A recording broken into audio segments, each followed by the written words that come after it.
دوستو اس ویڈیو میں آپ کا استقبال کرتے ہیں۔ پہلا سوال ہے، مسافر نظم کس کی تصنیف ہے؟ اس کا درست جواب ہے علامہ اقبال۔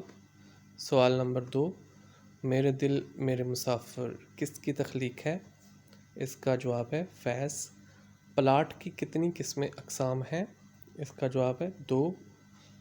قطع نگاری کی وجہ سے کون سے شاعر مشہور ہیں؟ اس کا جواب ہے رئیس امروہی۔ پلاٹ کے کتنے حصے ہوتے ہیں؟ 2۔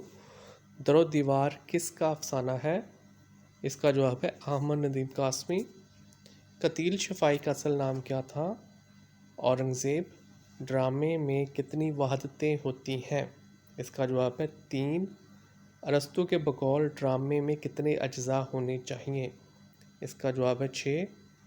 فانی بادآیونی کا اصل نام کیا تھا؟ اس کا جواب ہے شوکت علی خان۔ اقبال نے شاعری میں مرد مومن کو کس سے تشبیہ دی؟ اس کا جواب ہے شاہین۔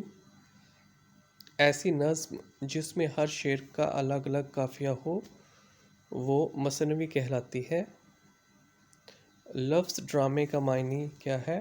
اس کا جواب ہے کر کے دکھانا۔ ایسی نظم جس میں شاعر اپنے محبوب، عزیز یا مذہبی شخصیت وفات کے غم میں شعر کہے یا لکھے اسے کیا کہتے ہیں؟ اس کا جواب ہے مرثیہ۔ ایسی نثر جس میں کسی شخصیت کی سیرت اور خد و خال سب آ جائے کیا کہلاتی ہے؟ خاکہ۔ غزل کے لغوی معنی کیا ہے؟ اس کا جواب ہے عورتوں سے باتیں کرنا۔ اس ویڈیو میں اتنا ہی۔ مزید ویڈیوز دیکھنے اور سننے کے لیے اس چینل کو سبسکرائب کریں۔ Thank you.